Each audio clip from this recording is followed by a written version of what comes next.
దేవుని నామానికి మహిమ కలుగును గాక. కూడి వచ్చిన మీ అందరికీ కూడా నా ప్రత్యేక వందనాలు. నాకు కూడా నా వందనాలు తెలియజేస్తున్నాను. ఏడు మాటలు చెప్పడం దాంట్లో అందరూ కూడా నాకంటే చాలా పెద్దవాళ్ళే ఉన్నారు. అయినప్పటికీ కూడా దేవుని మహాకృపను బట్టి ఏ అర్హత యోగ్యత ఏమీ కూడా లేదు. అయినా కూడా అందరిలో నన్ను ఇక్కడ నిలబెట్టిన విధానంని బట్టి దేవునికి మాత్రమే మహిమ కలుగును గాక. ఇంతవరకు ఒకటో మాట రెండో మాట అక్క వాళ్ళు చెప్పారు. మరి మూడో మాట నేను చెప్తూ ఉండగా ఒకసారి అందరము మరొకసారి చదువుదాం ఆ వాక్యం. యోహాను సువార్త 13వ అధ్యాయం 25, 26 వచనాలు నేను చదువుతాను, గమనించండి. ఆయన తల్లి సహోదరియు క్లోపా భార్య అయిన మరియాయు మగ్దలేనే మరియాయు యేసు శిలువ యొద్ద నిలుచుండిరి. యేసు తల్లియు తాను ప్రేమించిన శిష్యుడును దగ్గర నిలుచుండుట చూచి, అమ్మా, ఇదిగో నీ కుమారుడు అని తన తల్లితో చెప్పెను. తరువాత శిష్యుని చూచి, ఇదిగో నీ తల్లి అని చెప్పెను. ఆ గడియ నుండి ఆ శిష్యుడు ఆమెను తన ఇంట చేర్చుకొనెను. దేవుని నామమునకు మహిమ కలుగును గాక. ఒక చిన్న ప్రేయర్ చేసి స్టార్ట్ చేసుకుందాం. పరిశుద్ధ ప్రేమల తండ్రి, మహోన్నతునికి స్తోత్రములు నాయన ప్రభా. ఏ అర్హత యోగ్యత లేని నన్ను నాయన ప్రభా, అయ్యా అల్పులమైన నన్ను నాయన ప్రభా, అయ్యా అందరి ముందు నేను ఈరోజు ఈ విధంగా నిలబెట్టిన విధానంని బట్టి నీకు స్తోత్రములు ప్రభా. అయ్యా నేను ప్రభా యేసురాజునికి స్తోత్రములు దేవా నాయన ప్రభా. అయ్యా నాలో నుంచి నేను తండ్రి నీవే మాట్లాడమని వేడుకొని వచ్చున్నాను నాయన ప్రభా. ఎవరికి నేను ఏ విధమైన మార్చనైనా తండ్రి అవసరమునైనా తండ్రి దేవా, పరిశుద్ధాత్మ దేవుడా మీరే నన్ను నడిపించండి, నీ కృపను అనుగ్రహించమని అడుగుచు యేసు పరిశుద్ధ నామములో అడుగుచున్నాను తండ్రి, ఆమేన్. మనం ఈరోజు ధ్యానం చేస్తున్నది సిలువ మాటలు. మనకి శక్తినిచ్చేది సిలువ మాటలు మాత్రమే కదా. అది అంటే సిలువ అనగానే మనకు ఐడియా వచ్చేది ఏంటంటే movies, passion of the Christ, ఇవన్నీ మూవీస్ ఉంటాయి కదా. జస్ట్ అలాంటి సిలువ త్యాగం అయితే ఇది కాదు. లోతైన సిలువ అనుభవం ఇది. దేవుడు ఒక బిగ్ బ్యాటిల్ చేశాడు. అంటే ఇది ఒక జస్ట్ నార్మల్గా జరిగిన సన్నివేశం అయితే కాదు. ఇది ఒక సెన్సేషనల్ హిస్టరీ అని మనం చెప్పొచ్చు. అంటే ఒక మానవుడు, అంటే మనం కూడా మానవులమే కదా. లేఖనము క్లియర్గా సెలవిస్తుంది ఏంటంటే శరీరధారి అయి దేవుడు ఈ లోకానికి వచ్చాడు. శరీరధారి అయి వచ్చాడు అని అంటే ఇప్పుడు సిలువలో దేవుడు అంత ప్రాణత్యాగం చేశాడు. మనమైతే ఏమనుకుంటాము, దేవుడు కాబట్టి ఇంతగానం భరించాడు, మనమైతే భరించలేంలే అనేసి అనుకుంటాం. కానీ అలా అనుకోకూడదు అని చెప్పేసి క్లియర్గా దేవుని వాక్యం ఏం సెలవిస్తుందంటే శరీరధారి అంటే పూర్తిగా మనలాగే, మన స్వభావమే, మనలాంటి ఒక తత్వమే దేవునికి కూడా ఉంది. మనలాగే పుట్టారు, అంతా కూడా సేమే. కాకపోతే పుట్టడంలో ఒక చిన్న కవలిక ఉంది. ఏంటంటే ఆయన బర్త్ నార్మల్ బర్త్ కాదు, it's a super natural birth.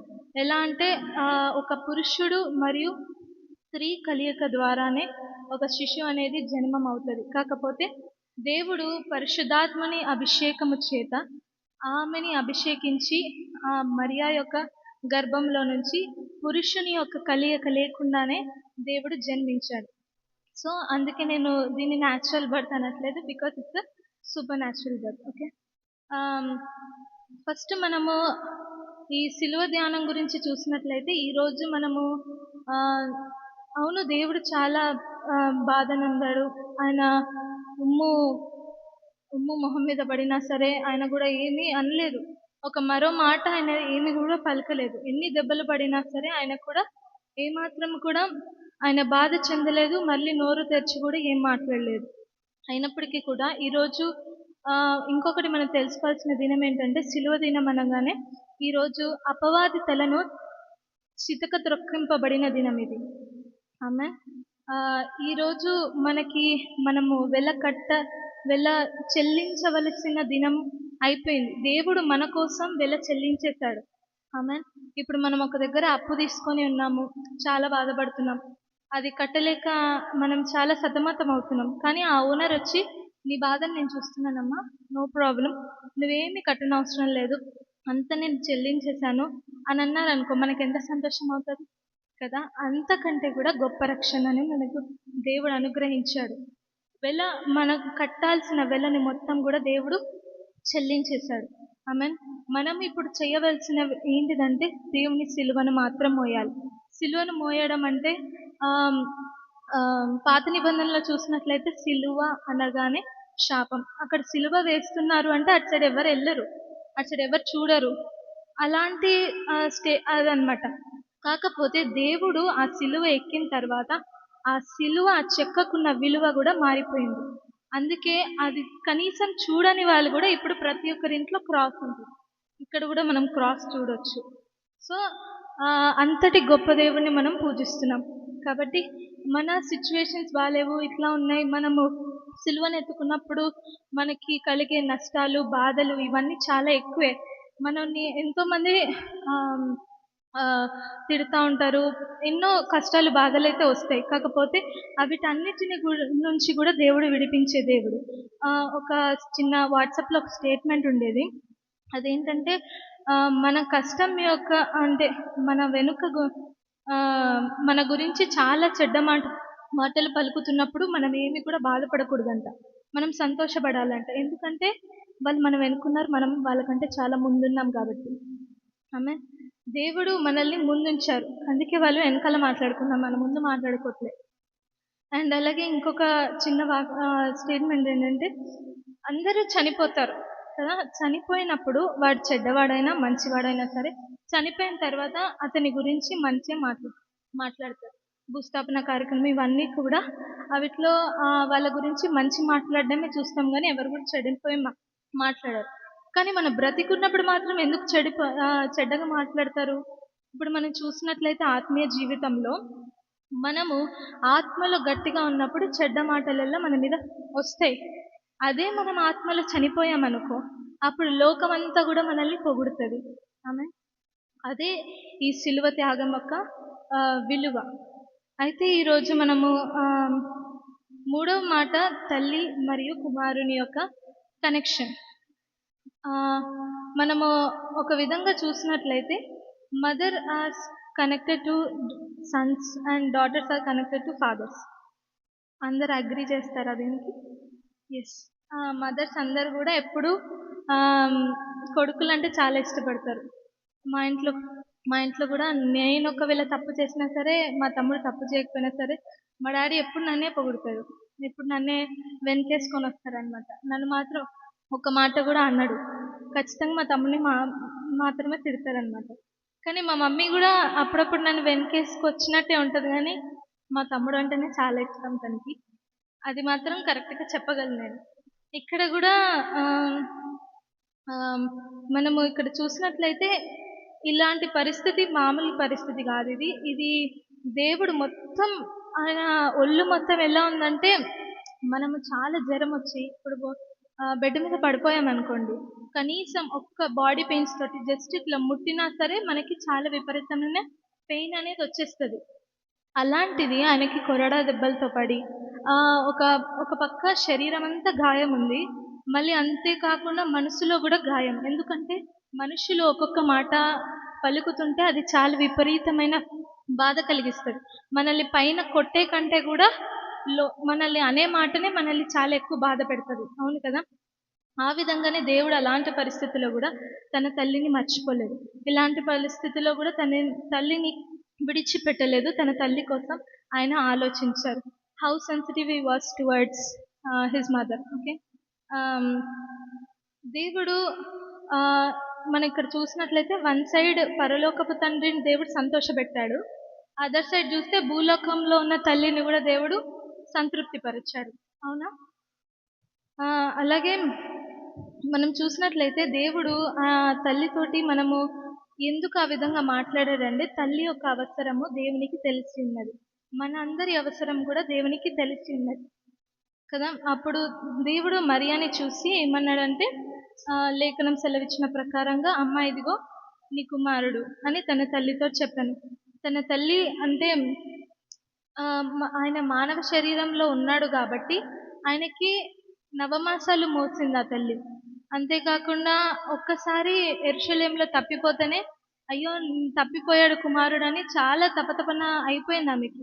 అయినప్పటికీ కూడా ఎందుకు నా గురించి నువ్వు ఆలోచిస్తున్నావమ్మా, నాకు ఇంకో పని దేవుడిచ్చాడు అన్నప్పుడు కూడా తన తల్లి ఆ దేవుని ఆలోచన మనసులో పెట్టుకుంది. కానీ కుమారుడు ఎక్కడ ఒంటరిగా అయిపోతాడో అని తన మనసులో మాత్రం బాధ ఉంది. అయినప్పటికీ కూడా దేవుని చిత్తాన్ని నెరవేర్చింది. ఈ విషయంలో మనం తెలుసుకోవాల్సినది ఏంటంటే, మనం ఎప్పుడైనా తప్పు చేసినప్పుడు అంటే ఆమ్, దేవునికి దూరం అయిపోయినప్పుడు మమ్మీ వాళ్ళు మనల్ని కొడతారు, తిడతారు, ఏదో ఒకటి చేస్తారు.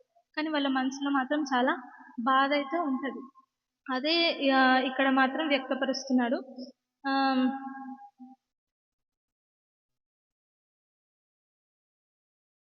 దేవుడు మరవలేదు. అండ్ అలాగే ఇక్కడ దేవుని స్పేస్ అనేది ఖాళీ అయిపోతుంది. ఇంకొకటి మనం గమనిస్తే ఆయనకు మనకి సొంతమైన వాళ్ళు, మనకి దగ్గరున్న వాళ్ళు, మనకి చాలా ఇష్టమైన వాళ్ళు, ప్రేమించే వాళ్ళు మనకి ఒక్కటేసారి సడన్గా కనుమరుగైపోతే ఆ కొరత అనేది మనము తట్టుకోలేం. అయితే లూకా సువార్త 2వ అధ్యాయంలో 35వ వచనంలో ఇలాంటి కొరత, ఇలాంటి బాధ వస్తుందని ప్రవక్త ముందే చెప్పాడనమాట. నేను చదువుతాను, మీరు వినండి. మరియు నీ హృదయంలోనికి ఒక ఖడ్గము దూసుకొని పోవునని ఆయన తల్లి అయిన మరియాతో చెప్పెను. ఈ మాట విన్నప్పుడే ఫస్ట్ మనకి ఖడ్గము కత్తిలో దూసుకుపోతుందంట. అంటే అది శారీరకంగా కాదు, అది మానసికంగా. అలా చెప్పినప్పుడే తల్లి ఎంత బాధపడి ఉండాలి. ఇంకా చెప్పినప్పుడే బాధపడిందంటే ఇంకా ఎదురుగానే తన కొడుకుని కొడుతున్నప్పుడు చూస్తూ ఇంకా ఏ తల్లి అయినా ఊరుకుంటుందా? ఏ తల్లి అయినా అసలు ఆమె అక్కడ నిలబడడమే గ్రేట్ అసలుకి చెప్పాలంటే. అలాంటి పరిస్థితుల్లో కూడా అలాంటి పరిస్థితిని దేవుడు చూసి ఆమె చూస్తుంటేనే ఇంత బాధపడుతుంది, ఇంకా భరిస్తున్న యేసయ్య మన కోసం ఆ తల్లిని చూసి కూడా దేవుడు ఆ మాటలు పలకడానికి శక్తి తెచ్చుకున్నాడని ఇక్కడ అర్థం చేసుకోవచ్చు మనం. అయితే ఇక్కడ ఇందాక చదివిన దాంట్లోనే యోహాను సువార్త సేమ్ 19వ అధ్యాయం 25వ వచనంలో ఆయన తల్లియు ఆయన తల్లి సహోదరియు క్లోపా భార్య అయిన మరియయు మగ్దలేని మరియు యేసు సిలువ యొద్ద నుండిరి. యేసు సిలువ యొద్ద ఉండిరి అంటే మిగతా వాళ్ళందరూ దూరం ఉన్నారని అర్థం. వీళ్ళు మాత్రమే దగ్గర ఉన్నారు. ఎందుకనంటే ఇప్పుడు అందరు క్రిస్టియన్స్ ఉంటారు, ఓకే, అందరు చర్చ్కి వస్తున్నారు, అందరూ బాగానే పాటలు పాడుతున్నారు, అందరూ ఓకే, అందరు బాగానే ఉన్నారు. కాకపోతే సిలువ మోసేది ఇప్పుడు సిలువని మనము పాస్టర్గా మనం ఎగ్జాంపుల్గా తీసుకుంటే ఆయన పడే కష్టాలు అనేవన్నీ కూడా చాలా ఎక్కువ ఉంటాయి. అదే వాళ్ళ యొద్ద మనము అక్కడే నిల్చుంటే వాళ్ళ కష్టాలేంటి అవన్నీ కూడా మనకి తాకుతాయి అనమాట. అంటే ఇప్పుడు యేసు సిలువ యొద్దనే ఉన్నారు. ఇప్పుడు ఆయన పడే కొరడా దెబ్బలే కానీ, ఆయన మీద పడే ఉమ్ము కానీ, ఇవన్నీ కూడా వీళ్ళ మీద కొంచెం కొంచెం పడినా సరే వీళ్ళకి బాధ అనేది ఎక్కువ ఉంటుంది.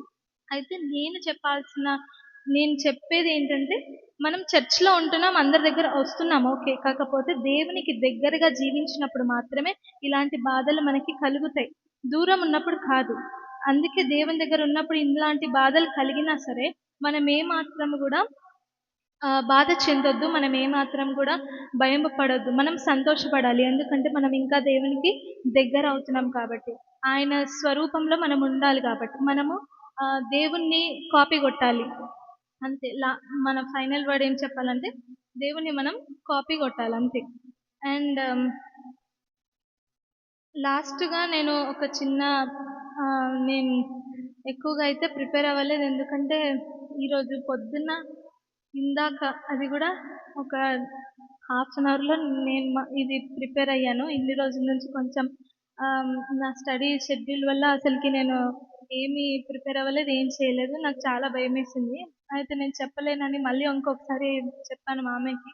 అయినప్పటికీ కూడా ఇంకా లేదు చెప్పాలి, ఏం కాదు దేవుడు ధైర్యాన్ని ఇస్తాడు అని అన్నప్పుడు అందరూ ఇంకా సరే అని ½ అన్ అవర్ టైంలోనే నేను దేవుడు ఇంత కృపనిచ్చి ఇలాగ నిలబెట్టినందుకు దేవునికి లెక్కలేని స్తోత్రాలు చెల్లించుకుంటున్నాను. లాస్ట్ పాయింట్ మనం చూసినట్లయితే తల్లి మరియు కుమారుడి యొక్క ఆహ్, చిన్న అనుభవం ఏంటంటే నేను నా లైఫ్‌లో జరిగింది ఒకటి చెప్పాలని అనుకుంటున్నాను. మా డ్యాడీకి కొన్ని అంటే 2 ఇయర్స్ బ్యాక్ ఒక మేజర్ ఆహ్, సైకాట్రిక్ నర్వ్ ప్రాబ్లమ్ వచ్చిందనమాట. అయితే అలా వచ్చినప్పుడు ఇంట్లో వర్క్ చేసేదే డ్యాడీ. అలాంటిది ఆయననే చేయకపోతే ఇల్లు చాలా కష్టంగా మారుతది. నేను కూడా జాబ్ చేయడం స్టార్ట్ చేశాను. అది చిన్న జాబ్. దాంట్లో ఇల్లు ఏమీ సరిపోవట్లేదనమాట. అలాంటి టైంలో ఉన్నప్పుడు ఆహ్, ఈయన మా డ్యాడీకి బాగా అయిపోయిన తర్వాత కొంతమంది ఇట్లా విజిటింగ్స్ అట్లా వస్తా ఉంటారు కదా! చూస్తారు కదా! అలా మాకు తెలిసిన ఒక పాస్టర్ గారొచ్చారు. పాస్టర్ గారొచ్చినప్పుడు ఆయనకి మేము అంతా బానే ఉంది. ఇంకా జస్ట్ మజ్జిగ మాత్రం ఇచ్చాము ఆయనకి. నాకు బాగా గుర్తుంది. ఇచ్చినప్పుడు దాని తర్వాత ఆయనకి పాస్టర్ గారు దైవజనుడు మన ఇంటికొచ్చినప్పుడు ఖచ్చితంగా మనమైతే కానుక ఏదన్నా ఒకటి ఇవ్వాలి ఖచ్చితంగా. అప్పుడు ఇలా ఇంట్లో ఎలాంటి పరిస్థితి అంటే వండుకోవడానికి కూడా కొంచెం అంత చాలా ఇబ్బందిగా ఉండే. అలాంటి పరిస్థితిలో ఉన్నప్పుడు మా తమ్ముడు ప్రేయర్ చేసి ఇంకా లాస్ట్ ప్రేయర్ చేస్తున్నారు. వెళ్ళిపోయే ముందు తెచ్చి రూ. 1000 కానుకిచ్చారు. అదే దాని తర్వాత ఇంక ఆయన వెళ్ళిపోయారు. వెళ్ళిపోయిన తర్వాత మా మమ్మీ అడిగిందనమాట. "అలా ఎలా నీకు రూ. 1000 వచ్చాయి ఎవరిచ్చారురా" అనంటే, "నువ్వు రోజు ఆటోకి" మా తమ్ముడు కాలేజ్ శ్రీ గాయత్రి కేపీహెచ్‌బీలో ఉంటది. రోజు ఆటోకి 40 రూపీస్ ఇస్తావు కదా మమ్మీ! ఎళ్ళేటప్పుడు 20 వచ్చేటప్పుడు 20 ఎళ్ళేటప్పుడు 20 యూజ్ చేసుకొని వచ్చేటప్పుడు కేపీహెచ్‌బీ నుంచి నేను నడుచుకుంటూనే వస్తున్నా. ఆ 20, 20, 20, 20 దాచుకొని కీబోర్డ్ అక్కడ అక్కడ చర్చెస్‌లో ప్లే చేసి, ఆ డబ్బులన్నీ కూడా దాచిపెట్టి అలాంటి అవసరం వచ్చినప్పుడు వాడు అంత నాలెడ్జ్ ఎక్కడి నుంచి వచ్చిందో ఏమో మనకు అయితే తెలియదు గానీ వాళ్ళిద్దరి కనెక్షనే ఒక వేరే కనెక్షన్ అన్నమాట. నా వివాహ విషయంలో గూడా ఒక పెద్దోడిలాగా మొత్తం అన్ని బాధ్యతలు తీసుకున్నాడు. అన్నీ చూసాడు. సేమ్ ఈ సిట్యుయేషన్ తల్లి, కొడుకు సిట్యుయేషన్ చూసినప్పుడు నా తమ్ముడే గుర్తుకొచ్చాడు నాకు. నిజంగా దేవుడు ఆహ్, అంత మ అందరి పాపాలు మోసుకున్నాడు. అయినా గూడా తన తల్లిని, తన రక్త సంబంధంని అసలు గూడా మర్చిపోలేదు. లాస్ట్ ఒక 3 వర్డ్స్ నేను చెప్పి ముగించాలనుకుంటున్నాను. వాట్ ఎ లవింగ్ సేవియర్ అంటే ఎంత ప్రేమగల రక్షకుడాయన. What a compassionate son. ఎంత జాలిగల కుమారుడు. What a wonderful God. ఎంత అద్భుతమైన దేవుడు. దేవుడి వాక్యాన్ని దీవించును గాక. ఆమేన్.